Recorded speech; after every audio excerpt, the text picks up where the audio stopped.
Hello everyone! Welcome back sa aming YouTube channel.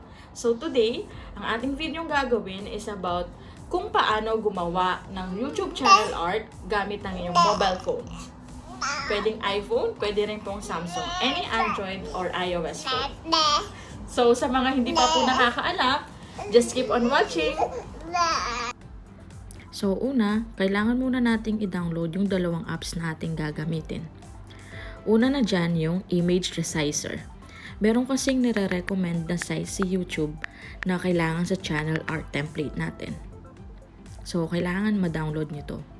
For iOS, image resizer. Next nating na-download ay yung PixArt. So, sa PixArt, doon kayo mag-e-edit ng ating channel art. So, tandaan nyo lang yung dalawang apps na kailangan natin. Una, image resizer. Pangalawa is PixArt. So, kanina nakapag-download na ako ng channel art template na kailangan ko. So, kung kailangan nyo ng mga sample, click lang kayo sa description box sa baba. So, makakita na kayo ng iba't ibang sample. So, ito yung napili kong channel art template, guys. Ngayon, simulan na natin ang pag-e-edit. Ready na ba kayo? Tara na! Buksan na ninyo yung PixArt application ninyo. And then may makikita kayong plus sign para makapag-add na kayo ng channel art template nyo. So, kunin nyo yung napili ninyo. Ako, ito yung napili ko kanina. Ngayon, nandito na tayo sa PixArt editing area. Yan. So, kung mapapansin nyo yung nakasulat, text and logo safe area, tandaan nyo yan guys, huwag nyong kakalimutan. Huwag nyong kakalimutan kung saan siya nakapwesto, kung paano yung pagkakasentro niya. Okay?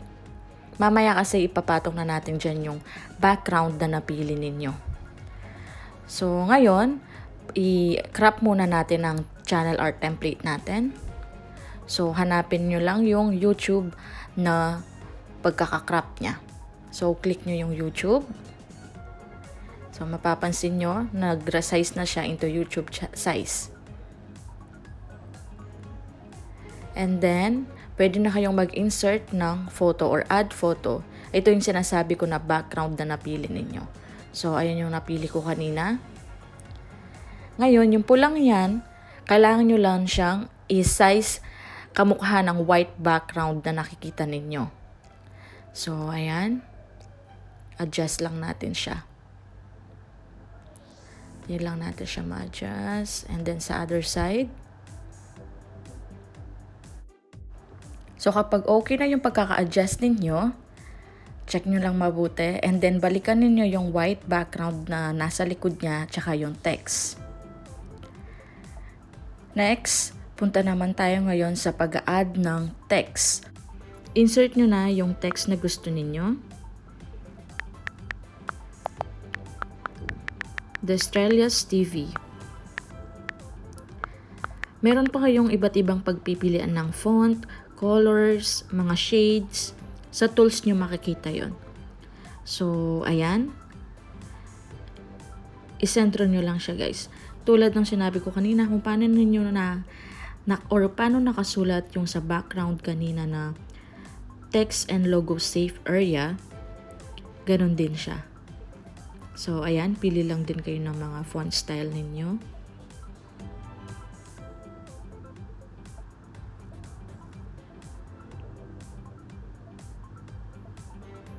Kapag nakapili na kayo ng font style ninyo, pwede na ninyo siyang i-adjust. So, ganyan lang yung pag-a-adjust, guys. And then, pwede na kayong pumili kung gusto nyong palitan ng kulay. Meron din sa tool. Nasa may bandang ibaba siya. Ayan.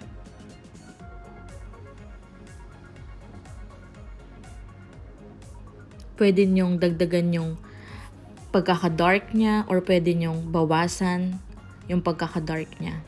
So, ayan. Pwede mo siyang i-zoom para makita ninyo ng maayos.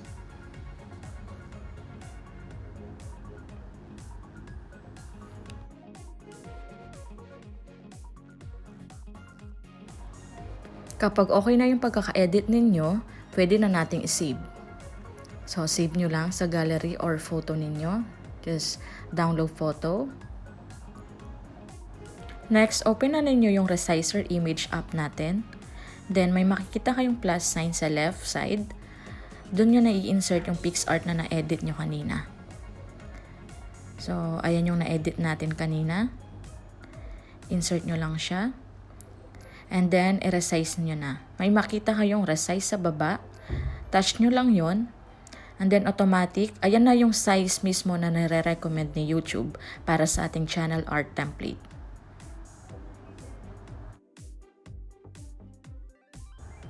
Next, isave na natin ang na-resize nating channel art. Okay, then save.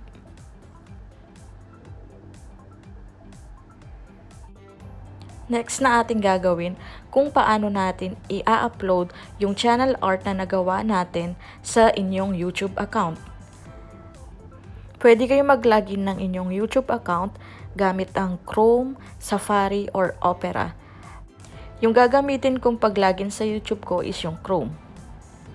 So, mag-login na tayo. So, punta lang sa Chrome. Then, kung makikita ninyo, ayan na yung YouTube account ko. Ayan yung dating channel art template ko. Ngayon, i-upload na natin ang nagawa nating channel art template. Makikita nyo yung customized channel. I-touch nyo lang yon. Pagka-touch ninyo, meron kayong makikita sa bandang ibaba na drag a photo here.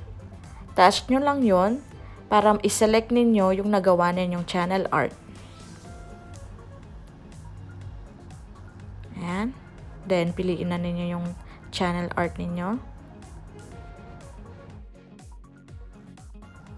Pagka-upload ng channel art ninyo, may makikita kayong tatlong example kung ano yung magiging itsura niya sa desktop, TV, at sa mobile.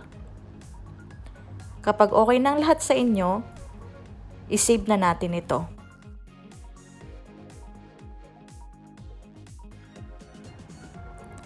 Ayan na yung magiging itsura ng channel art ninyo sa inyong YouTube account. O ano pang inaantay ninyo? I-edit na ninyo ang inyong channel art template sa inyong YouTube account. So guys, sana may natutunan kayo sa simpleng tutorial na ito. See you again sa ating next tutorial vlog.